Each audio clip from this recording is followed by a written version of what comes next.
it's a long day and you're all quite tired, so I thought, well, I was asked to talk about what I'm sure is all your favourite subject, macroeconomics. So that's what I'm going to do. And apologies for being a man and speaking at the end of the day. And before I begin, we've been sitting here looking that way, and there's an incredible sunset behind you. So I want to turn around for a second.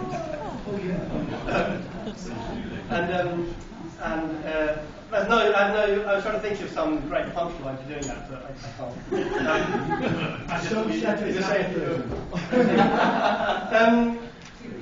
Anyway, and before I get going, I also want to say I'm going to talk about economics, but I'm not an economist. I think that it's important that we abandon this idea that it's economists who understand the economy in particular. We all live in the economy. The economy is our home, it's where we live, it's our communities, it's our society. We all understand it from different perspectives, and we understand it just as well as the white men in suits who sit in London and tell us what we should think. And so I'm going to talk about it, but I don't want to pretend like I have any particular expertise any of you don't have. And I thought I'd start by going back a bit and thinking about the roots of the current crisis. And when other people do this, they like to go back sometimes to 2007, 8, to the financial crash. Some people like to go back to 2001, to the deregulation of lending. Some like to go back to the roots of neoliberalism in 1973 or so. I like to go back a bit further. I like to go to about 10,000 BC. Because I think in order to understand the financial crisis and what's happened since, it's important to understand a thing that economists call surplus value. And surplus value is what's left over when you've reproduced what you already had. And in 10,000 BC, roughly, we began what we call the Neolithic Revolution. So the Neolithic Revolution is when we started farming. And when you start to farm rather than hunting and gathering, you start to be able to produce more in a day than you can consume in a day. And so then the question, which has been the basic question of economics ever since, is what do you do with that extra stuff? And who gets to decide what you do with that extra stuff? So you go through feudalism, where the answer is you give it to your feudal lord, to a knight. You go through inventory capitalism, where capitalists begin to take control of this stuff, and rich people get to decide how we invest in our future, how we take the stuff and invest in our future, and how we change society, therefore. In about the 1940s, we begin to get some kind of democratic control over that.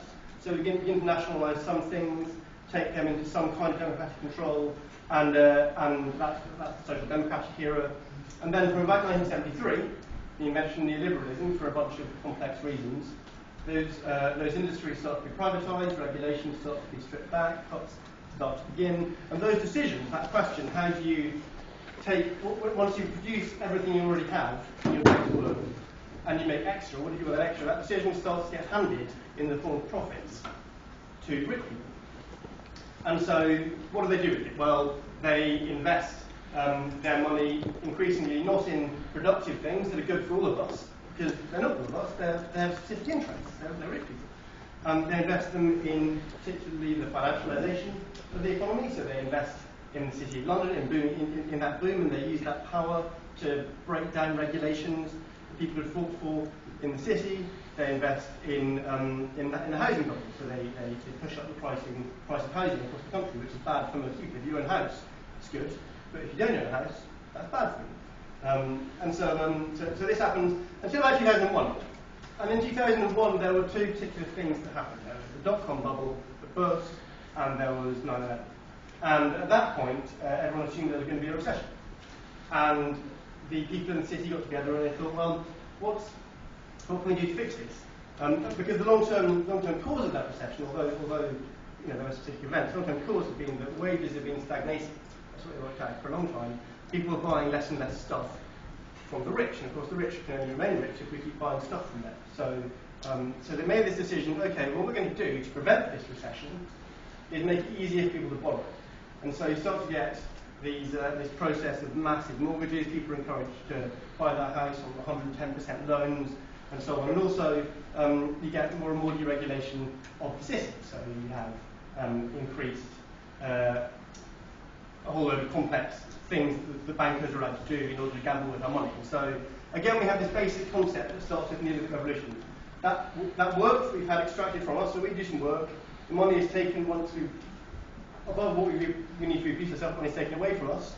It's given to very rich people, and rather than investing it in making our lives better and giving it to us in wages, they start to invest it in gambling in the city and in making our houses more expensive. And in 2008, as we all know, this falls apart. The city collapses, the house of credit cards falls down, and we have a large crisis. So you think maybe they might say, okay, what went wrong here? Let's fix it. But no, that's not what they did. They did what rich people have done in every crisis for the last few hundred years, and particularly the last 40 years. They said, how can we use this opportunity to make the rich even richer? And so the Tories did in here, but you see this happening around the world, not just with Conservative governments, also with the equivalent to the Labour Party around the world. They said, well, the real problem was we spent too much money on nurses, we spent too much money on teachers, we spent too much money on doctors, too much money on caring, and so what we need to do is cut all those things. And we all know that's nonsense, and we all know that that has massive effects on all of our communities and all of us. And as we quite rightly talked about all of that today. But I think it's important to look back over the last 3 years in particular, where we're at now, because 2010 they started these cuts. I think it's very important to understand what the effect of them has been, because if you believe the Conservative narrative, what they'll tell us, and running up to the election in particular, what we're going to hear again and again and again is that it's tough, it was necessary, but it's, the recovery started and we're getting there. Things are getting better, the economy is moving forward. And I think that it's important to think about 4 facts in particular. I'm just going to find them for you. So the first thing is that we're building fewer houses in the British economy, in Britain at the moment, than we have at any point since World War II. So house prices are huge, we've got a massive housing crisis. In Oxford, you see it all across the country, there aren't enough homes for people, and yet we're building fewer houses than we have done at any point since the Second World War. And if you think about failure to invest in the things people need, that statistic tells us a huge amount. Since 2007, wages in this country have dropped by nearly 10% in real terms for most people. So this is a crisis, as we said, at root largely about wages, the fact that people don't have enough money to buy stuff, and that's what caused the credit crunch in a basic sense. And yet wages have reduced by nearly 10% since 2007, since the financial crisis. That's not a recovery that I want to see. That's not a recovery that helps fix any of the basic problems in the economy. This third statistic, I did the Suns a couple of nights ago, and even I was amazed by it, even having thought about this problem a bit. I was amazed to find this fact. In the 3 months to June, 3 months when they declared it's all over, we've got recovery, there's a boom in jobs, everything's fine. In those 3 months, 31% of the new jobs were at real estate, were at estate agents. 31% were at estate agents. So they say that we've got this recovery in the economy. No, we've got a recovery in estate agents, very specific bit of the economy. And if we think again about what caused the crisis, the housing bubble, the fact that this whole recovery they're saying we've started is just a boom in estate agents tells us a huge amount. And the fourth thing is that outside London and Scotland, unemployment is rising. And that's important because each of those areas has a government for itself. Westminster, effectively, is controlled by London, specifically by the City of London, the banks. The Tory election paid for literally 50% of its donations paid for by the City. The Tories govern for the City of London. So there have been some growth in jobs there, particularly, as I say, in estate agents, also quite big growth in the banking sector in the city. And Scotland has a government of its own, and have relatively different economic policies. I won't support all of them, but relatively different, and they've managed to generate an increase in jobs. Outside those areas, we're still in recession. This idea that there's a recovery, which we're going to hear again and again and again thrown at us up to the election, is just not true. It's not true outside London and Scotland. And Scotland, that's not because of anything this government started, it's because the SNP aren't quite so friendly with the Tories. And in London, that's because of a boom in estate agents. So why has all this happened? Well, some of it is a very familiar story. The first thing that probably we all know is that the Conservatives came in and they said the big problem is debt.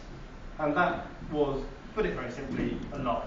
The simplest way you need to understand that it was a lie is one figure which I think we should all have burnt into our minds, which is that for 200 out of 250 years, up to 2010, the UK had a higher debt to GDP ratio than it had in 2010. It had historically very, very low debt. Yeah. So when the Tories came out after the election and said the big problem we have is government debt. That was simply not true. We had record low debt at that point. It was slightly higher than it had been 3 years before, but it had been higher for almost all of our modern history. And that's a crucial thing to understand because, again, they're going to repeat to us more and more as we come up to the election, the big problem in the economy was debt. That's not true. The problem wasn't debt. The problem, if there was one relating to it, was a deficit caused by unemployment. And you don't solve a crisis created by unemployment by cutting jobs. Which leads to the second point, which is that even if the problem was debt, you don't solve a debt crisis by cutting spending, because my spending is your wages. Your spending is my wages. If you cut spending, then you cut everyone's wages. And as you might well know, there's a thing called multiplier effect, because you don't just cut wages once, you cut numerous wages. £1 invested, I haven't heard the statistics for a university, £1 invested in university leads to £2.5 worth of jobs in the economy, because once I get my wages, I then spend them in the local shop. Once they get their wages, they then spend them on whatever else in their local pub. And if you cut my wages, and the state cuts my wages, particularly when everyone else is spending less, the state cuts my wages, and the local shop closes, and the pub closes. That's the multiplier effect. It's hugely destructive. And cuts also don't work for what is, I think, an even more important reason, which is that public services are the basis of our civilization. Without civilization, you don't have an economy. And I think that this is quite important to understand. And the way I like to think of it is to think about a surgeon versus a hairdresser. Because the Tories like you to believe this about the economy. They want you to believe that if you have a job and you pay national insurance for that job, and that national insurance goes to a surgeon who one day cuts out your appendix and saves your life, then that is destroying wealth. But if you take the portion of your wages that goes into your bank account rather than national insurance and spend that money on a hairdresser and they cut some of your hair out, then they destroy wealth. Because only the private sector can create growth, so say the Tories. Now that is absurd. That's clearly absurd. The idea that a surgeon is destroying wealth by doing something vital that saves your life, where a hairdresser is creating wealth by cutting your hair, is absurd. But that is the myth they want us to believe about the economy. I think it's really important that we stop that myth, that we understand that the public sector is as much a contributor to our economy as is the private sector. If it's providing a vital service for which we're willing to pay, then that is a contribution to the economy. It's just we pay for it through taxes rather than through the portion of our wages which come into our bank account. And this is a myth that is constantly perpetuated, and often even perpetuated, I think, by the left. When we talk about how public services are vital, they're important for other reasons, we quite often perpetuate this idea that we're spending money in the economy rather than we're creating wealth. No, if you believe in creating wealth, we're creating wealth just as much by paying for a doctor, paying for a school, paying for a surgeon, paying for care workers, as you are creating wealth when you pay to have a haircut or pay for food at a restaurant, whatever. And I think that's key. So that's where we are. There isn't a recovery. They're going to shout at us endlessly for the next 2 years there is. Don't believe it. Outside of London and Scotland, there's no real recovery. And even where there is a recovery, it's just, particularly in London, it's just a housing boom. It's going to burst again and not solve any of the core problems of the economy. There's only a recovery for one particular group of people, and that is the exceptionally rich. And I think that to understand that, you need to know just one statistic, which is that the top 1% of people in Britain have £1 trillion worth of wealth. The GDP of Britain is £1.4 trillion. So the top 1% of people in the country, although a lot of that wealth is held overseas, they're not counted in the UK GDP, because it's held in tax havens. The top 1% of people in this country have much more wealth than the rest of the country combined when you consider that wealth held in tax havens. And I think that's important to understand. The other thing that's important to understand is that that wealth has increased vastly in the last 3 years. That wasn't always true. It's not just more unequal than it was under Queen Victoria, as was true under Labour. What's now true is that it's more unequal than it's almost ever been. And I think that the important thing that tells us is that none of this is because Osborne is incompetent. None of this is because Gove is incompetent. None of this is Cameron is incompetent. They know what they're doing. Austerity isn't failing. Austerity is working very, very well. It's working exceedingly well. And the plan they had to use cuts, deregulation and privatisation to hand the economy to their rich mates has been exceedingly effective. And we don't just know this from looking in the UK. We know it because it's exactly what's happened to countries all over the world for the last 40 years. So the story of an economic crisis created by capitalism being used to take wealth from poor people and hand it to rich people is what happened in Africa in the 1970s. And before that, from 45 to 1970, 1970, Africa as a continent as a whole had higher growth rates than Britain had during the industrial regime of cuts, privatisation, deregulation, and we have Africa as you see it today. The same happened in Latin America in the 1980s and 90s. One financial crisis created by capitalism, cuts, privatisation, deregulation, and the economy and the wealth is handed vastly to the rich. So I've gone on for a while. I just want to quickly say, I was going to quickly talk about, to steal a phrase from someone else, what is to be done. Although I'm not going to talk about the same sorts of things as he did. That was an essay on strategy. So I think that it's clear that we could talk just about defending the basic services, and we do need to defend our basic services. We also need to remember that the reason we lost in 2008 when the crisis happened is that we weren't willing to make an ideological case for what we believe, the better world we'd like to live in. And so I think it's crucial that we argue for, firstly, a feminist economy. And what I mean by that is an economy which understands that care work, what feminist economists call reproductive labour, the kinds of work which currently aren't usually paid for by the capitalist system, but which recreate a whole civilization, are absolutely crucial. The kinds of work usually done by women, and that's why it's a feminist economy. I think that the first thing we need to think about is how we reassess and revalue care and the reproduction of our civilization in a whole range of ways. So I think that that's partial. I think the second thing we need is a green economy. We can't ignore the impending climate crisis. We all know what that means. That means massive investment in renewables, in insulation, in public transport, but it also means investment in the kinds of things that make us happy, which aren't about consumerism. It means investment in more beautiful poetry. It means investment in the arts. It means investment in coming together in our local pubs. We think in the world about how many potential Shakespeares were never taught to write, how many potential Marie Curies were never taught science, how many potential Josie Longs were never handed a microphone, to cite my own favourite obscure comedian. Think about how much our economy could thrive if we were willing to invest in a better thing, in better economy, rather than investing in plundering the earth as the capitalists like to at the moment. And finally, I think we need to invest in a democratic economy. I spent my summer holidays in the Outer Hebrides, on the island of Paris, and 75% of people in the Outer Hebrides now, which is, if you look at a map of Scotland, right in the northwest, 75% of people who live there now live on land that's democratically owned and managed by their communities. If we think back historically to the Highland clearances, how those people were brutally treated by their landlords for centuries, we think about how those people were enslaved for longer than anyone else on these islands, and how over the last 10, 20 years they've organised a fallback and they've secured democratic control of their economy, the land which is what their economy is based on.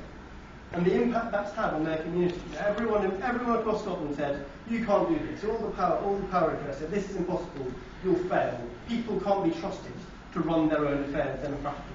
And every single community across the Outer Hebrides, and also islands in the Hebrides who also bought their islands, have proven them wrong. They've proven that when people come together and organise their affairs democratically, they thrive.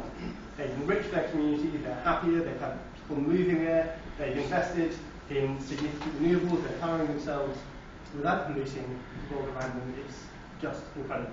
And I think that's something that we could all learn from, we could all do. So what is to be done? We need a feminist economy, we need a green economy, we need a democratic economy, and let's not stop talking about it. Thank you.